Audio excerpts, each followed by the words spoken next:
Fala pessoal, tudo bem? Aqui é o professor Alanderson, professor de Física, e a gente vai resolver aqui uma questão que caiu no Enem 2021. Acompanha comigo a leitura dela, olha só. O sino dos ventos é composto por várias barras metálicas de mesmo material e espessura, mas de comprimentos diferentes, conforme a figura. Ele dá uma figura aí pra gente mostrando esse sino dos ventos e a diferença entre os comprimentos do primeiro e do segundo, né? Comprimento 1 e comprimento 2, e continua dizendo assim: considere F1 e V1, respectivamente, como a frequência fundamental e a velocidade de propagação do som emitido pela barra de menor comprimento. E F2 e V2 são essas mesmas grandezas para o som emitido pela barra de maior comprimento.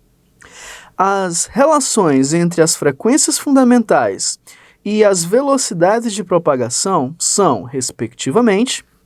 Então veja só, o que acontece?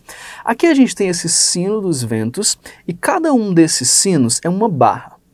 Quando a pessoa bate nessa barra, ela se choca com os outros sinos e o próprio choque com a pessoa que passa por ela ou alguma coisa que bate nela faz com que ela oscile. O que acontece? A onda sonora aqui, que passa por esse sino dos ventos, que passa por esse sólido, é uma onda transversal enquanto nesse sólido. De tal maneira que a gente pode entender a oscilação desse sino dos ventos, cada uma dessas barrinhas, como a oscilação de uma corda. Sim, a oscilação de uma corda, por exemplo, a corda de um violão. Claro, é uma oscilação muito menos perceptível, mas é uma oscilação praticamente do mesmo tipo, ok? De tal maneira que, se a gente considerar a oscilação desse sino como a oscilação de uma corda, a gente vai ter que a frequência de cada modo vai ser dado por essa expressão. N, que é o número do harmônico, V, que é a velocidade da onda, dividido por 2 vezes o comprimento. Aqui ele fala que é o som fundamental, que é a frequência fundamental. O que é que isso significa? Significa que é o primeiro harmônico. Nessa situação, eu teria o N igual a 1.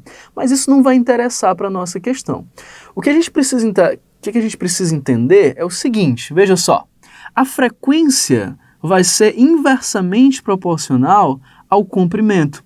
Isso significa que quanto maior o comprimento, menor vai ser a frequência, e vice-versa. Quanto menor o comprimento, maior vai ser aqui a frequência do som emitido.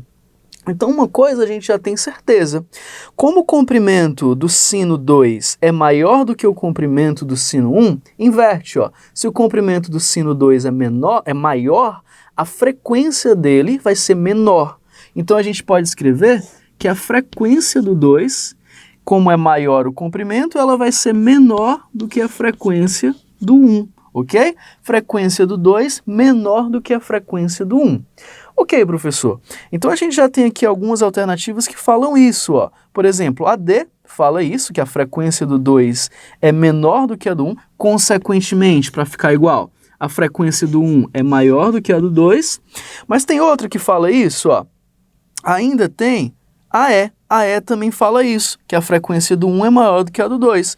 Como que eu vou saber a resposta correta? Bem, a gente precisa entender do que depende a velocidade da onda sonora enquanto está ali percorrendo esses sinos dos ventos. Primeira observação, a velocidade da onda, ela depende do meio, ok? Frequência é a frequência de oscilação da fonte e a velocidade da onda depende das características do meio.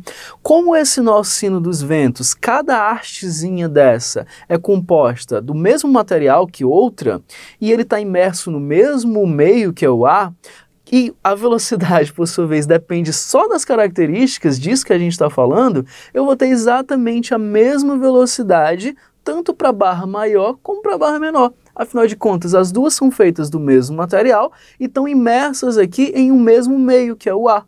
Portanto, a gente chega à conclusão de que a velocidade 1 é igual à velocidade em 2.